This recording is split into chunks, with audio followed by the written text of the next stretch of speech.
Hello mga kalagan, another day, another vlog. So karon sayo kami ng mata 2 a.m. exactly mga kalagan. So 1 hour among tulog.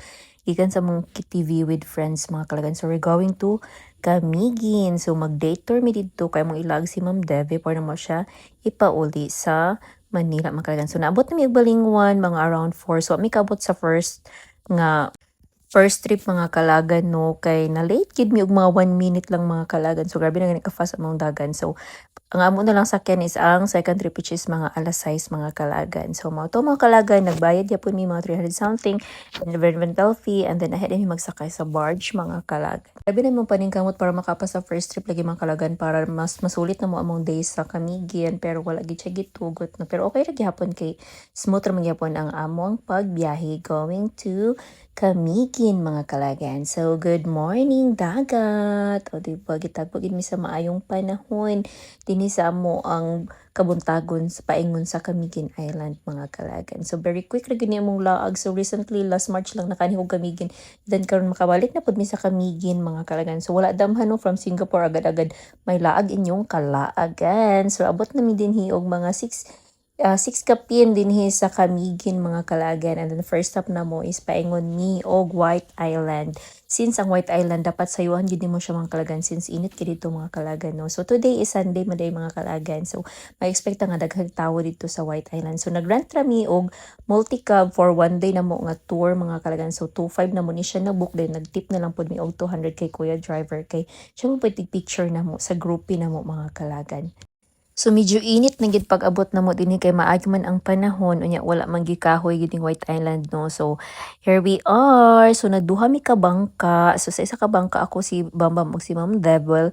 Sila Ma'am Jan ang sinas dito sa other bangka na sila nakauban nga other nga mga tourist gihapon mga kalagan. So very quick ra gani mga 20 minutes or 15 to 20 minutes siguro. So makaabot na ta dito sa White Island. So from afar pa lang makita na nato nga daghan kay tawo tanawa ra gud ninyo murag mga omegas.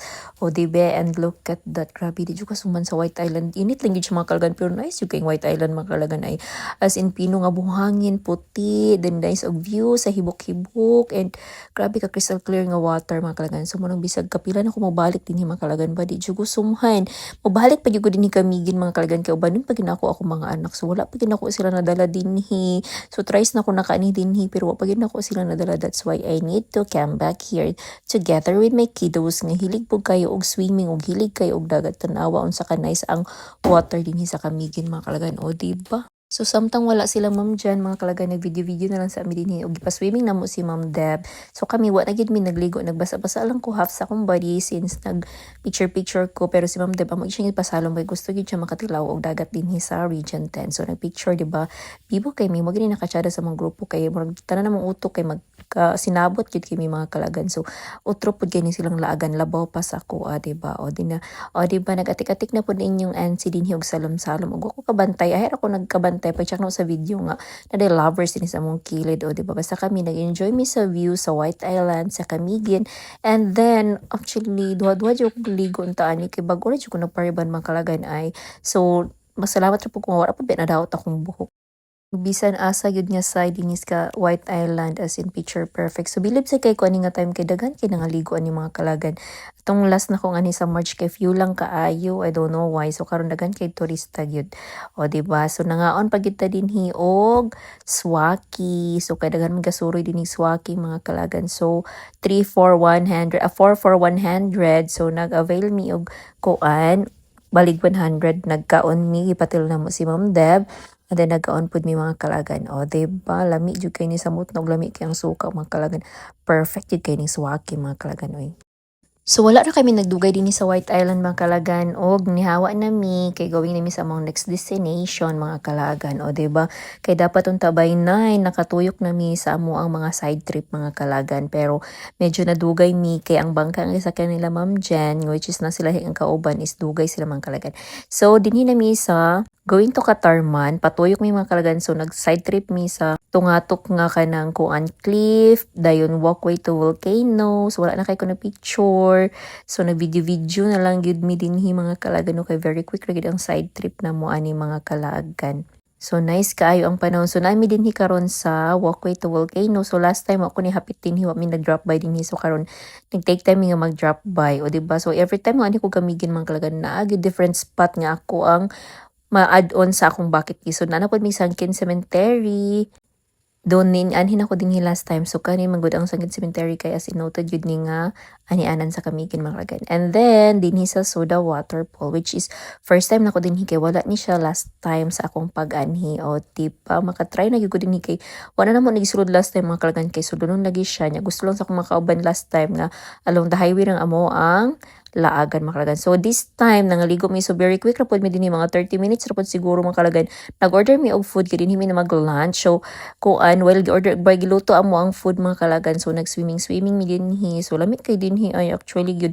Dinhi gid mi totally nagsalom-salom kay mahadlok lagi mi og dagat since init pig kayo, and then kuan kayo mga kalagan ba atong buhok ba lamang wala pa nagbulan, o diba mahadlok pod baya tamangan. So lingaw kay mga kalagan ay kay dinhi na enjoy gid mi og ligo-ligo dinhi and moment with friends mga kalagan. And then after that one mga 30 minutes siguro mga kalagan naka-decide na din mi nga mag-eat na mi sa among lunch mga kalagan kay para mo-proceed na pod mi sa amo ang next destination. So brato ra mong nagkuan din hinabayran, and then lami pod siya mga kalagan oy. Ara ni dinhi duol sa before ka mosulod sa Sudapol mga kalagan. So after the Sudapol mga kalagan is amo ang next is ang Tuwasan Falls. So wala gyud po ni last time Katibawasan Falls to akong nalaagan. So kani Tuwasan Falls na po mga kalagan. Pero wa namin ni sulod mga kalagan since kanhin ang uban na mga kauban, and then wa pa may plano maligo. So sa gawas lang mi nag-picture lang mi very quick.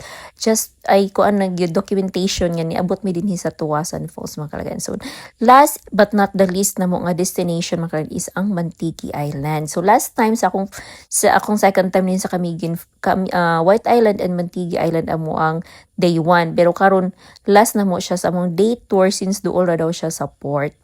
And ang Mantigi Island po mga kalagan is nag-offer siya lots of activities. So if in case daw nga ganahan mi or gusto mi magdugay, at least di ra mi mahasol or di ra mi mabiyaan sa barko. If in case since duol ra mi sa port, so gitagaan na mi din og mga 2 hours to enjoy the Mantigi Island. So wala na kay pud mi nag-picture taking ani nga island mga kalagan since daghan na kay ko picture last na ko nga anhi. O diba kay ang gusto gyud namo dinhi buhaton mga kalagan is mag-snorkeling. So last na ko nga lago gid mi ka snorkeling dinhi mga kalagan no, kay very quick ra pud to nga picture ra pud to daghan sa among last nga lago, diba? Every laag na to bisag same place na different stories mga kalagan. So di kita maingon nga ay naganhan ako diha, naganhin ako nagadto na ako didto, di na ako mabalik. So balik gyud to mga kalagan since lahi atong mga kauban, lahi ang story, lahi ang everything dili siya the same kada anhin mo. So kini last time kani ilang signage dinhi kamulo pa na ginabuhat, so karon naa na gyud dinhi mga kalagan.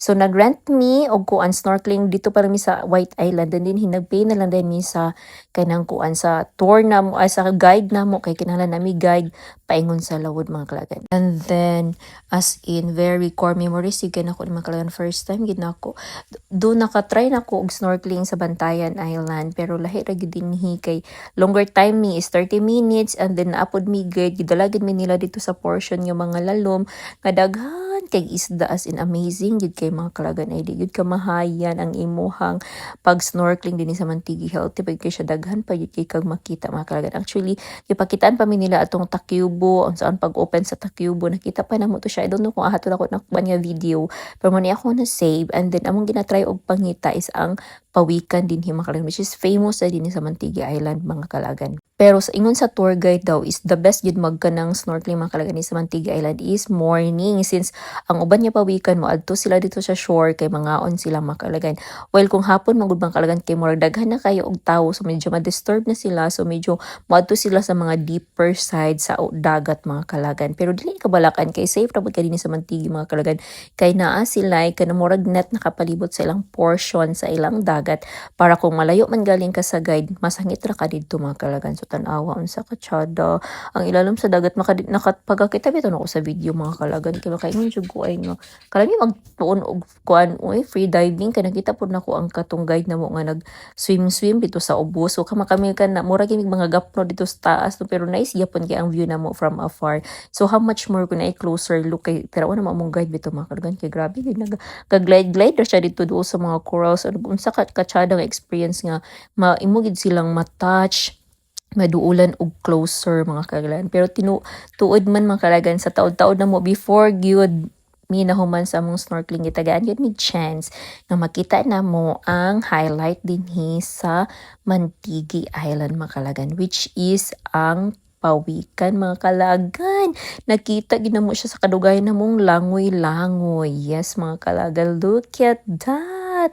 O di ba mura siya batutan awon sa taas pero pa sa duol di ay kay pawikan niya siya, char. So, duha pag yun, did not just one, but two. O, diba? So, agad bin nila gi-fail.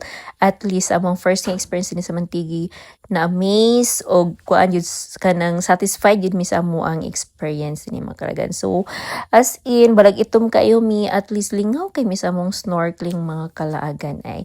And right after that, of course, manguli na mi, kay hapon na. So, last trip din ni sa Kamigin mga kalagan is alas 5 pero by 4 pa lang 4 PM on board na may mga kalagan no kay mahutan tagdikit mabianta din ni sa island, so that's why mga 4 pa lang naa nami din sa port na nakaya na may mga kalaagan. So thank you Kamigin, so mo nang itinerary na mo sa amo ang day tour sa Kamigin, so pwede raman day ma-day tour ang Kamigin mga kalagan, as in super duper mga kalagan. So gitag mo isa baniguan og maayo kay nga tsada kay nga sunset mga kalagan. O diba dapat beautiful yun ang atong pag-an sa atong day. And then mga kalagan, giabot mi kagutom sa dalan, so nahabit pi dinhi sa balingasag silang boulevard. So daghan man di kayo, first time po ako dinhi, daghan man kay food din hindi ay. So dinhi man expend sa amo ang dinner before mi nilahos sa amo ang pag-uli sa Bukidnon. So mara to mga kalagan, as in full pack enjoy ug lahi-lahi nga experience gyapon sa Camiguin Island. Bye!